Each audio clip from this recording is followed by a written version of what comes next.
Hello again, everyone.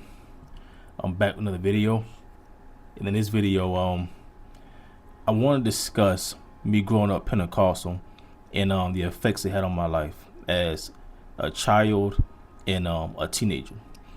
Before I carry on with this video, I just want to make it clear: I'm not trying to insult anyone. I'm not trying to undo the work of the Pentecostal church. I'm not trying to go against the faith. I'm not trying to discourage anyone. This is just my personal experience growing up Pentecostal. I'm not trying to go against God's word. Um, I'm not trying to do anything of the sort. This is just my story. Has crooked. What happened to me, how it affected me, and where I am today. I can say for me, growing up Pentecostal, growing up in the Pentecostal I grew up in was horrible. I went to a church in Tampa, Florida, right on Chestnut and Armenia, called Holy Hill of Zion. And the founder of that church was my great godmother, and also my grandmother. Growing up in that church as a child, it was okay. But things began to get a bit out of hand, I want to say around 2004, 2005. Into my teenage years, it became unbearable, and I had to leave. I just left because I couldn't take it anymore. It was beyond the doctrine. It trickled down into the actions of others. Religion, all these rules, things you can and can't do. And it wasn't really because it went against the Bible. It was more so things that were taught that at the time we thought was okay, but it really wasn't. It was really man-made rules and regulations, and not God's rule. A bunch of being overzealous and overcompensating. Because I made videos before saying how a lot of these people in these denominations, they have their antics down packed. They go to church, they shout, they dance, they sing really well, they play the pianos, they play the drums, but their heart is not convicted. There's no true change in their heart. So their character, their attitude is still the same. They are producing no fruits of the spirit, because in a lot of these denominations there is no spirit.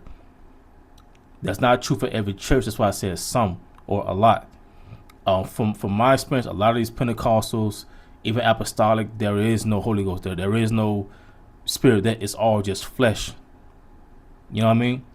But getting back to my personal experience, growing up Pentecostal, I can say for the most part, it has drained me of my personality and my character.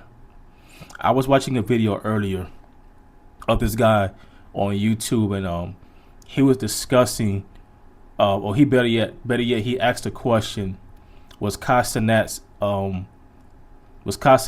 Stream University a scam? And further along in his video, he was saying how you have to understand that in order for you to make it as big as Castanet, Phantom, Drewski, all these other guys who are basically famous off the back of social media, is you have to have some sort of personality. And I paused the video and I began to talk to God, really, talk to myself too. And I was saying, you know what, I wouldn't mind being a streamer, but I just don't have the personality for it. I want to have the personality for it, not because I want to be a streamer, not because I want to be famous based off of videos and doing crazy stuff, but in general, I would love the personality that Castanet, Phantom, Drewski, all these other guys have. Just funny, goofy. I mean, I do have it, but not to that level. And I began to just recount the things I've been through in my life, because I've had people tell me before that I'm a boring person. There's nothing about me interesting. You know what I'm saying? And each and every time I explain to them, well, it's because I grew up Pentecostal. The church I grew up in, everything was wrong. I was going to hell for it. You know what I'm saying? I can give you smoking, drinking, You know what I'm saying? The obvious sins, the hidden sins. But the church I grew up in, even going bowling was seen as sinful. Shooting pool was looked at as sinful. Going to the movies was looked at as sinful. I will never forget. I grew up in a house so heavy-handed under religion and tradition and legalism that I was at the bowling alley with a friend of mine. This is back in high school, about 2010, 2011. I was at the bowling alley with a friend of mine, and I was repenting to God. I was repenting because I was at the bowling alley going bowling. I was saying, Lord, forgive me. I know bowling is a sin. Bowling is worldly. But Lord, I repent 'cause I'm just trying to have fun. I'm just trying to enjoy myself. I will never forget, I went to the movies. And yeah, I understand movies can be worldly, but it depends on what kind of movie you're going to go see. Like if it's a vulgar movie full of cursing and sex and all that, I can understand. But if it's a nice, clean movie, you know, funny movie, whatever, I don't see, maybe I'm wrong, okay? But I remember I went to the movies, and my grandmother, she called me to the kitchen, and she called me with a nasty attitude at that. And I went in the room, I said, yes, Nana, what's wrong? And she like, you ain't no saved. You ain't saved. I'm like, why? What happened? Because you went to the movies. Like, what's wrong with going to the movies? Movies is for the world. I'm like, what? I'm like, so going to the movies is worldly? So I said, I asked her, I said, so what am I supposed to do? Am I supposed to sit in the house all day and read the Bible and just look at the wall? She said, yeah. I'm like, I'm not gonna do that. I'm not gonna sit in this house all day and read the Bible and just look at the wall all day and watch the Word Network and watch TD Jakes all day. I want to enjoy my life. I'm 17 years old, going on 18. I want to enjoy my life. I'm not saying I want to go out there and get worldly and do what the world does, but I mean, I want to get out and just enjoy my environment. I don't want to be in this house all day with my aunt. I ain't tell her this part, but you know, my mom, my aunt being a pedophile, kissing and touching on me, being a weirdo, and then you, my grandma, you want to turn around and be so nasty and mean towards me all the time, every chance you get. I don't want to be in this environment. My grandmother was so worldly, not worldly, so legalistic, and so religious, and not religious in a good way. When I say religious, I mean someone who goes to church, but their attitude is still type worldly. That's my version of religious. You know what I'm saying? In a bad way. Keep that in mind through this video. She was so religious, you know what I'm saying? And so legalistic and so stiff that she would say and do things that made absolutely no sense. They equated to her salvation or mine. I would never forget, this little kid lived across the street from me. Him and I were friends. His name was Anthony. It was about 10:30 at night. It was like on a weekday, but I think we were out of school. It was on a weekday or the weekend, I forget. But I know it was during the summertime. I do know that part. So I took him home, which is, keep in mind, it was directly across the street. So we sat on his porch, and he was telling me, you know, oh, you can go back home because, you know, I'm here now. I said, dude, no, because he lived in a 2-story rooming house, and sometimes the residents of that building, they would close and lock the door at night for obvious reasons. So I didn't want him out there by himself, because anything could happen. Someone could come by, kidnap him, hurt him, harass him. So I'm like, boy, if it's just two of us here, we could throw some hands together.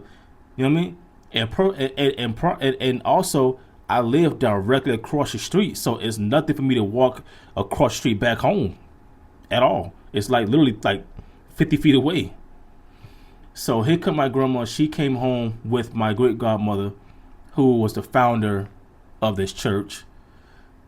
As soon as my grandma seen me, she got the car, and my grandma was so mean to me every chance she got. She's supposed to be saved though. She got the car, she seen me, boy, get your hips in this house. Get your hips in this house. And I'm like, you know, I said, I don't want to go home yet because my boy here, he's outside by himself, and I don't want him outside alone this time of night. So I want to stay out here with him until he gets in the house. You heard what I said. Get your hips in this house. And then my great godmother or the overseer of the church, she said something. And then my grandma said, you heard overseer? Overseer want to talk to you. Get in this house. Just nasty and overbearing for no reason. But mind you, she's supposed to be the mother of a church. So I left my friend, even though I didn't want to, because I was more so concerned about his safety. You know what I'm saying? Him being in that house. So I went downstairs and went to the car. My God, and the overseer, she's like, no. She's like, why are you out here this late with this boy? I said, because he got locked out. So I'm trying to stay outside with him until he get back in the house. She said, is he saved? That's what I want to know. Is he saved? And in my mind, I'm like, what does him being saved got to do with anything? What does him having the Holy Ghost have to do with anything? Is he saved? I'm like, no.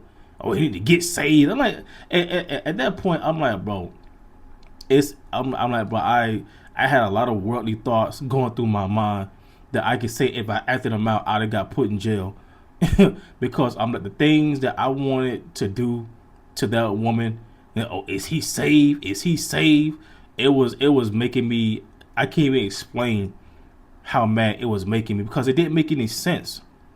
So that's the kind of legalistic, don't make sense kind of people I was brought up with and around all the time.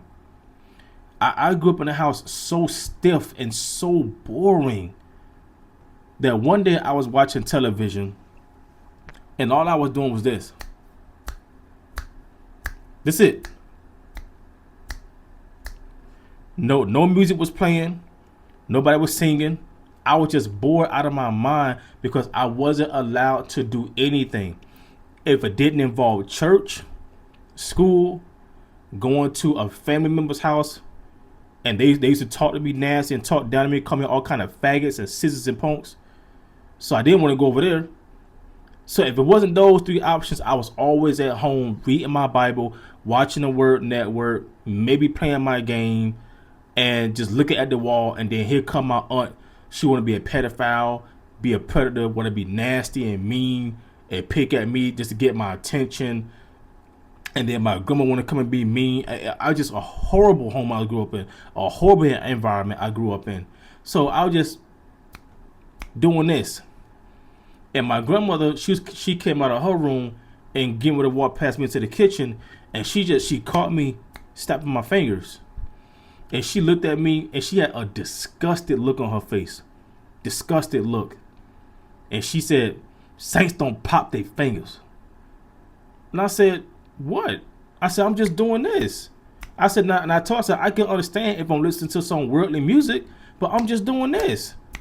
Saints don't do that. Saints don't pop their fingers. I'm like,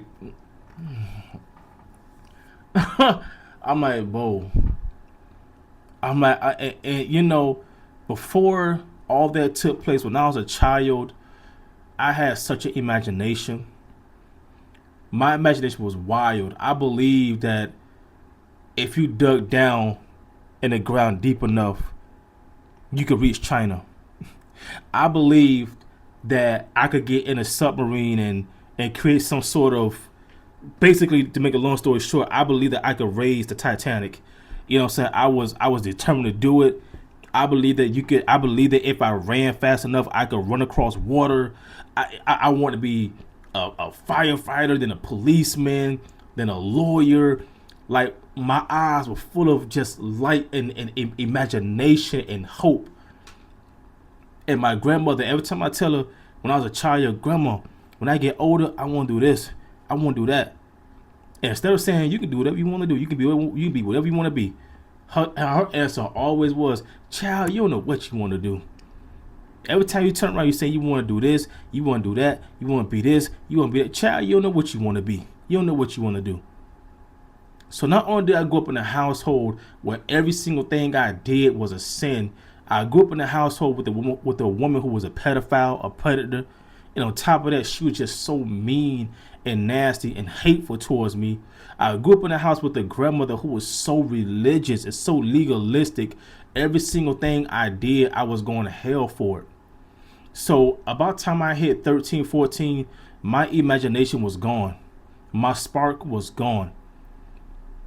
My mind that was once full of rainbows and color now was just gray and bland. What happened at the church I went to, this may be a different story for a different time. The church I went to, that Holy Hill Zion church I went to in Tampa, was absolutely horrible. I could go on and on and on about the things I've been through at that church. The preaching wasn't right. It was this family called the Mangoes. They were disgusting towards me. I should make another video about that, about the things I've been through at that church.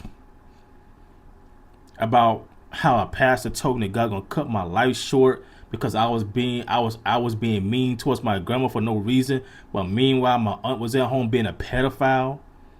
And my grandma behind closed doors was being so mean and hateful towards me, sometimes for no reason at all. Just because she felt like there were plenty of days where I'd be in bed, laying down, sleep. And she'd come in my room, Lawrence, why you said, you know what I'm saying? She would bring up something I did as something minor as in like, something like, I forgot to take the trash out. Why you got to take the trash out? You know, I'm like, well, I'm looking confused. Like, when did I do that? About 3 weeks ago. 3 weeks. So, fast forward to now. How has it affected me now? At my big old age, it has affected me greatly, and not in a good way. I've had plenty of people tell me, and it really hurt my feelings, but I kind of know it's the truth. I've had plenty of people tell me that I'm boring, I have no personality, I'm whack, you know, I'm not interesting. And you know, I told them all, I said, well, it's because I grew up Pentecostal. Not only was in my church, the Pentecostal church I grew up in, not only was the doctrine trash and not right, they believe in the Trinity, 3 gods and all that. Not only was, you know, women pastors and all that. Not only did I grow up in a church, grew up in falsehood in that church, I grew up in a church where every single thing I did was wrong. Now I get celebrating Halloween and, you know, the obvious things that they always name in these Pentecostal churches: smoking, you dancing, you partying, and okay, yeah, that I know is wrong. But I couldn't even, you know what I'm saying? Matter of fact, you guys know my dad, my grandfather, he's Hispanic. So one day I was listening to this artist from Dominican Republic named Omega y Fuerte. So while listening to Omega y Fuerte, I believe I listened to a song called Champanilla. So while listening to it, I was standing from my fish tank, looking at my turtle swim around, and I listened to the song, and I just was doing this. I was getting to the rhythm. I just doing that, and I turned around and I looked, and I seen my pedophile aunt looking at me like this. And I took it like to my earphone. I like, what happened? And she's like, all right now, you know you're supposed to be saved. You're supposed to be doing all this. Now you're supposed to be saved. Now you're supposed to be a little church boy. I'm like, I can't even do this. Now I can see if I'm sexual dancing, moving my hips, I can see that. But all I'm doing is I'm just moving shoulders. I'm just doing that. I'm like, I can't even do this. Now everything I did was wrong. I was going to hell for it. And after years and years of living in a household where everything I did was wrong, expressing myself was wrong, and then my aunt was a pedophile and a predator, and then my grandmother was this overbearing, religious, legalistic woman, it completely stripped away my personality. You know what I'm saying? And now, you know, I can say a piece of my original, how can I put it? Personality is still there, but now it's like I have to be around the right people in order for it to come out, because I'm so used to always being shut down. You know what I'm saying? I'm so used to always being called corny and you lame and whack and, you know, all this and that, that if I'm around certain people, I don't care if it's my own siblings, I don't care if it's my mom, my family, whomever, if I'm around someone and I don't feel comfortable, I don't trust you because you violated me, you talked down to me, whatever, because I'm just so used to getting shut down that you will not see my true personality. I had to be around the right people to show that, which is my goofy side. If I don't show you my goofy side, I show you my more malicious side, my more straight face side, my more stone cold side. That's because I don't trust you, because it's something you did to say it back to back that violated my boundaries and my trust, and you hurt my feelings or da. So now you get what you got. But see, I want to get back to the point where, even if you violated me, I'm gonna be myself regardless. Now, it may not be towards you, but around you, I still might be funny, goofy. You just won't get it. But see, I'm to the point where, like, if I'm around somebody I don't like, because I've been violated and they shut me down, even if I'm just around that person, around other people, I still want to show my true personality. And see, I want to come out of that, because when I was younger, I wasn't like that. You know what I'm saying? I used to have an imagination. I used to have hopes and dreams. And now today, like, my personality is just about as flavorful and colorful as raw meat with no seasoning.